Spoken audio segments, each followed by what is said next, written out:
Greetings everyone, and welcome to the very first 1080p episode of the Multimedia Chronicles.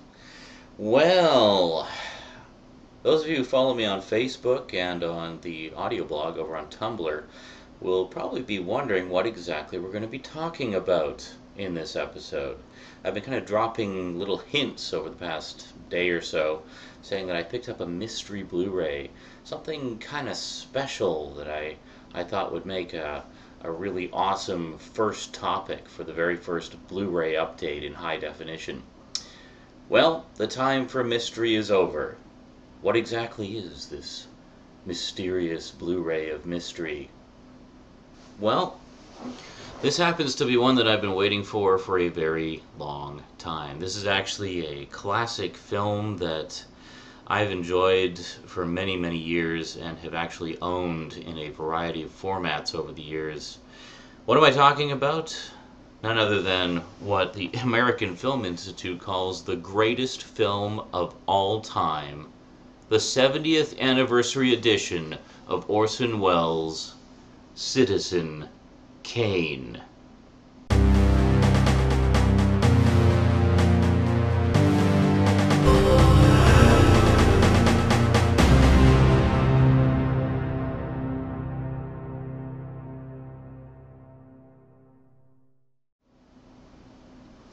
Now, sadly, I did not pick up the Amazon exclusive edition that also includes the magnificent Ambersons. I didn't know that was an Amazon exclusive, and I was just so excited to see this on the shelf that I couldn't wait to pick it up. Oh well, I'm sure the magnificent Ambersons will become available on its own at some point, I'm sure.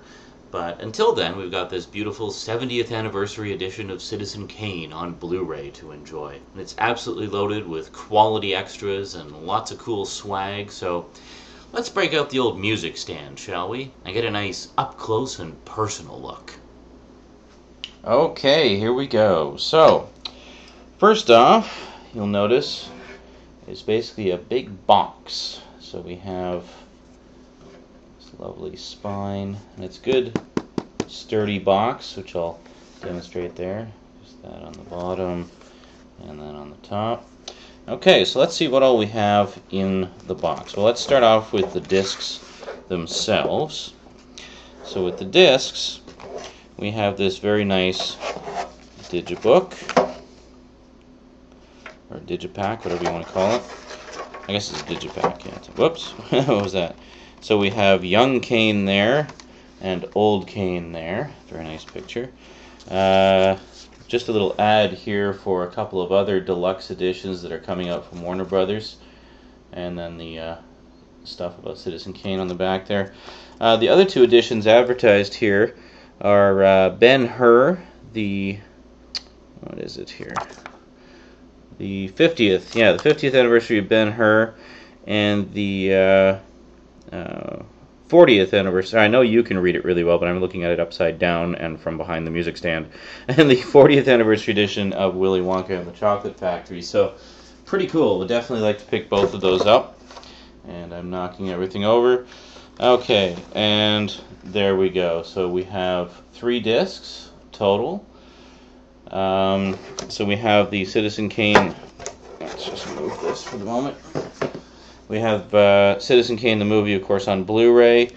We have the Battle Over Citizen KANE documentary, which is really good about all the controversy that surrounded it. And then, included for the first time with Citizen KANE, I'm really happy to see this finally getting some more recognition. We have the HBO movie RKO 281, starring Liev Schreiber, I can never pronounce his name. You know who I mean. The guy who played Sabretooth in Wolverine. As Orson Welles, James Cromwell as William Randolph Hearst, and John Malkovich as Welles' screenwriter friend. But anyway, it's basically like all of the sort of behind-the-scenes politics and whatnot about the making of the movie. Somewhat fictionalized, but for the most part inspired heavily by this documentary. So I'm really glad to see it actually included with Citizen KANE, because I've always felt that it's a wonderful companion piece to the film, because it really gives you a whole new insight on the behind-the-scenes story. And the behind-the-scenes story is almost as interesting as the movie itself. So I just made a minor adjustment to the lighting there. I realized the white was a little overblown. There we go. That's a little bit better. Just to quickly give you, yeah, it's not so so blinding, you know. So there you go. Anyway, to give you a look at some of the other swag, one of the really nice ones is this. I actually have this little hardcover book, very similar to what you'd get in a digibook. We have the Gates of Xanadu, no relation, of course, to the movie with what was it, Olivia Newton-John in the early '80s, the musical. Then on the back there, we have looks like a Rosebud, and then inside we have some beautiful stills from the film and production photos, storyboards, which in 1941 weren't used very often. So there's another innovation for you.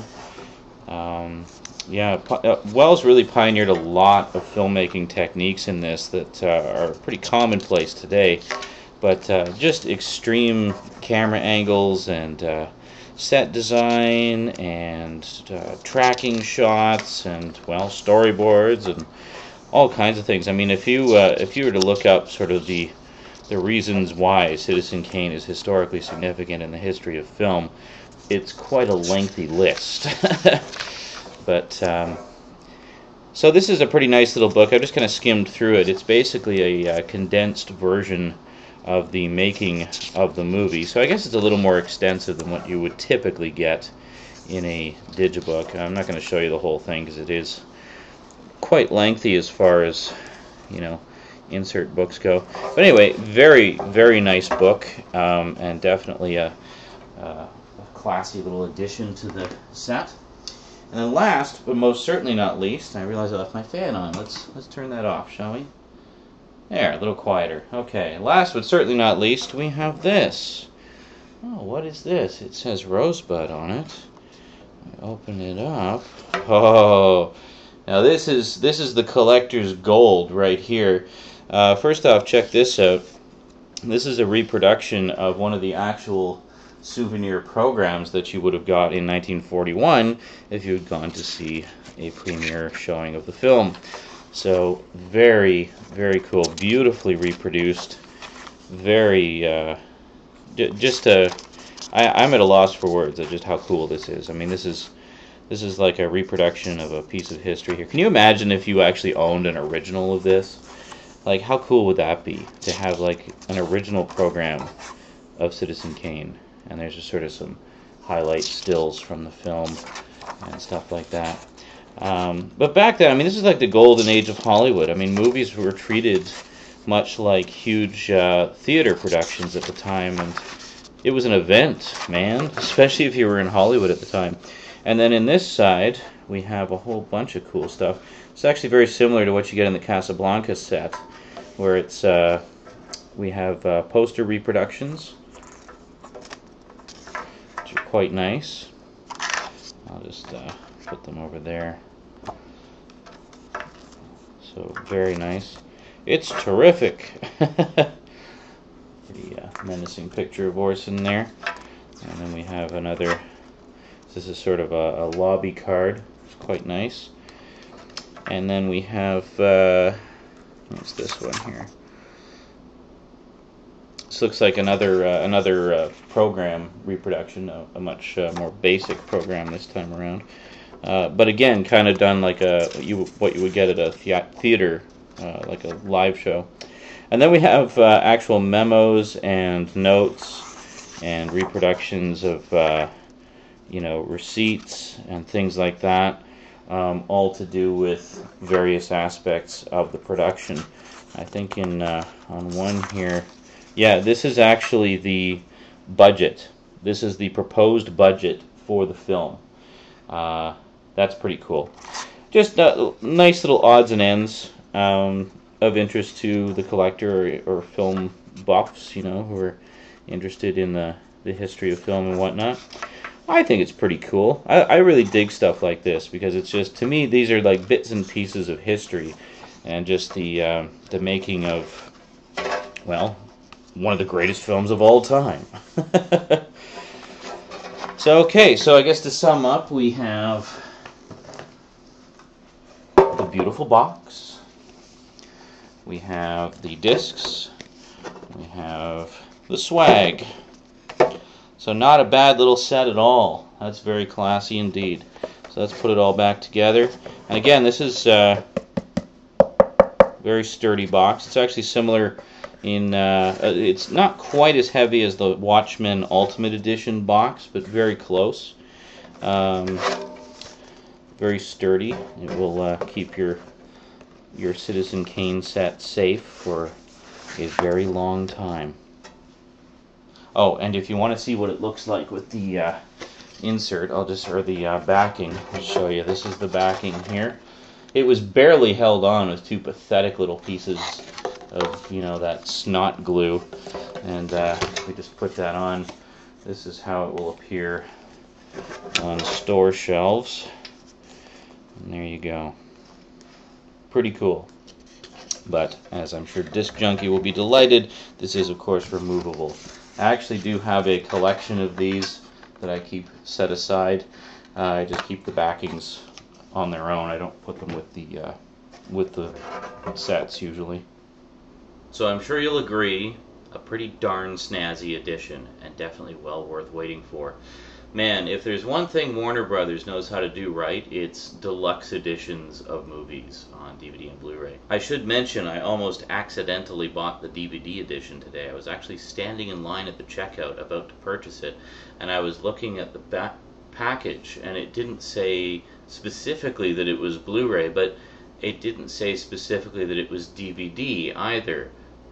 So I looked at the picture on the back of the fold-over thing, and the picture on the back is exactly the same on the DVD and Blu-ray edition, where it actually shows a picture of the Blu-ray of the movie and then the two other extras on DVD. But that's the thing, the DVD edition does not specifically say DVD anywhere on it, and it has a picture of the Blu-ray in the picture, so it's easy to make that mistake, the same mistake that I almost made. So what you want to look for is this version that actually has the Blu-ray logo on it, and it's, well, blue, which makes it pretty obvious. And just so you don't think I'm a total dumbass who completely missed that completely obvious thing, only the DVD edition was on the shelf at the store at the time. The Blu-ray version was still in the back and had not been taken out yet. So I grabbed one of the customer service guys, and he very graciously went into the back and picked up the Blu-ray edition for me. He even went so far as, upon my request, because I'm very anal retentive, he even went so far as to bring out all 7 copies that they had, so I could pick the one where the spine lined up the best. Unfortunately, they were all kind of printed misaligned, so I guess, what can you do? So a special shout out to Nathan, greatest customer service guy ever, for going that extra mile and digging around in the back to find the Blu-ray edition for me today. Now, I first saw Citizen Kane, appropriately enough, in a film studies class. Ooh, big surprise there. Yeah. And, I thought it was pretty good, but at the time when I saw it, the only kind of classic films that I really sought out to see were mostly horror and sci-fi type stuff, like the old Universal Monster movies, or Forbidden Planet, or the old Sinbad movies, or I guess going back even farther, some of the old silent stuff like Nosferatu, and I don't think I had seen Cabinet of Dr. Caligari yet, Metropolis, things like that. But I didn't really get into sort of the dramatic stuff as much. And I liked a lot of the classic comedies as well, like, Charlie Chaplin and Laurel and Hardy and all those, Abbott and Costello, of course. But I didn't really get into the dramatic classics until later. So I guess it was a couple of years later, my dad actually had the 50th anniversary edition of Citizen Kane on VHS. And I thought, I think I'd like to watch this again and sort of reevaluate. So I watched it again, and it just blew me away. Suddenly, it's like it just clicked. I was like, wow, this is actually a really good movie, like just as a movie. you know, historical significance be damned, it's just a good movie. And I really enjoyed it. So eventually I got it for myself. I'd always meant to pick it up on Laserdisc, but never actually managed to do that. But I did own it on DVD for a little while. You probably saw it in an old overview video or update video or something. But that was a really nice DVD edition, which I noticed this 70th anniversary edition pretty much carries over all the extras from that DVD edition as far as I'm aware. So yeah, pretty cool. Now, this would not be a proper Multimedia Chronicles episode if I did not do something a little extra. If I didn't go that extra mile for you, the viewer, who I care about and want nothing but the best for. Especially since, you know, everybody and their dog is going to be talking about this Blu-ray set. So why would I just want to do what everybody else is doing? No, because, you know, as nice as the 70th anniversary edition is, the 50th anniversary was pretty impressive too. Shall we head over to the music stand and take a closer look? Yeah, had to move things around a little bit. Okay, this is one massive set. Now, interesting little story about this. I actually got this on eBay many moons ago, and I forget what I paid for it. I think it was about 60 bucks. But the funny thing is, I actually thought I was bidding on the Laserdisc edition because it was in the Laserdisc section, and I even spoke to the seller and said, I'm really excited to get this Laserdisc edition. He's there, oh yeah, it's great, I've had it for a long time, I hope you enjoy it. I guess he missed the part where I said, Laserdisc! Anyway, it's not the Laserdisc edition, it's actually the VHS edition. Now this is the same version that my dad had, or the same edition rather, but he didn't have the big collector's edition like this. He just had the standalone VHS, which is in here. So if I, let's see, how can we do this? Alright, so anyway, on the spine, which is probably way out of focus, you just have that. On the bottom, I don't think there's anything fancy. This was actually released, you can see that, by Turner Home Entertainment, not Warner Brothers. Go figure. I guess this was probably around the same time that Turner was toying with the idea of colorizing Citizen Kane, much to the outrage of film fans everywhere. So if we pull this out, it's actually just a massive slip cover. Very sturdy box, sort of mock leather finish. Very nice. So first off, inside we have this sheet, which just kind of gives you an overview of, I guess, the set and why it's so awesome. There's nothing on the back. Let's move this over. And wow, look at that. Look at what we got here. This is why I've kept it all these years. Okay, so here we of course have the 50th anniversary edition of Citizen Kane on, there we go, good old VHS. Be kind, please rewind. Yeah, so very nice edition. Love the gold lettering. Very classy. I don't even remember what's on here for extras. Okay, so here we basically just have a documentary afterwards. It's not the battle over Citizen Kane. I think that came later, actually. But anyway, at the time, this was the most deluxe edition of Citizen Kane that you could get. But I see what you're eyeballing there. I see what you're looking at. You're looking at this, aren't you? Yeah. You thought the book in the 70th anniversary Blu-ray was impressive? Well, check out this bad boy. This is the 50th anniversary book, and it's massive. I'll just do a quick flip through it here.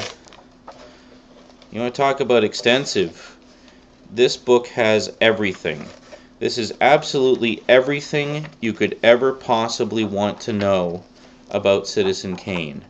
It is all here. Depth beyond compare. I have never seen a book, like a commemorative book or anything about Citizen Kane, that goes into this much depth about the film or has this much material in it. I mean, it is just fantastic. I haven't even gone through everything that's in this book. It's just beautiful, beautiful stuff. So if you're a fan of the film, I would recommend either trying to just find this book. This is the 50th anniversary book, basically. But I think the only way you might be able to get it is through the 50th Anniversary Edition. So if you happen to luck out and find the VHS edition cheap, or if you're really lucky, find the Laserdisc edition, send it to me. Yeah.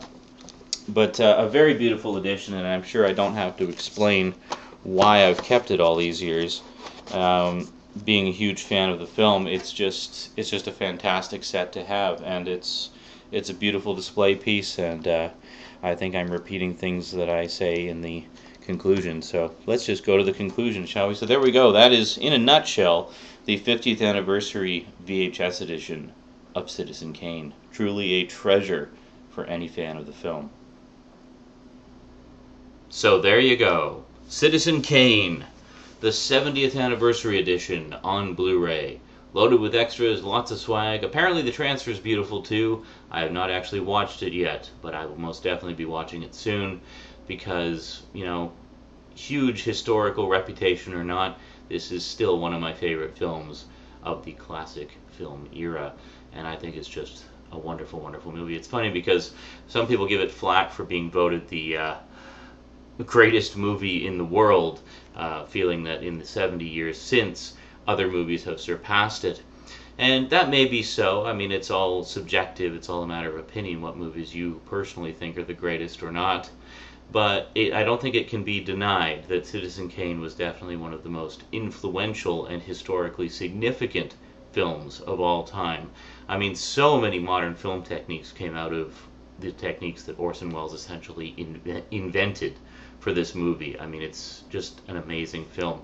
And the other thing is, as far as classic films go, this is one of the most watchable of the older movies for a lot of people. I mean, because it really has a modern film feel to it that most movies from that era didn't have.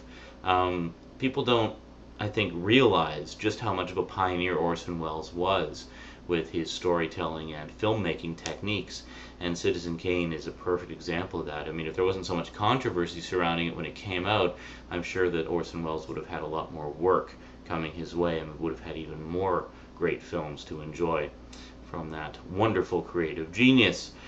But, oh well, what little we do have is quite good and definitely worth checking out. I'm not just a Citizen Kane fan, I'm an Orson Welles fan for life.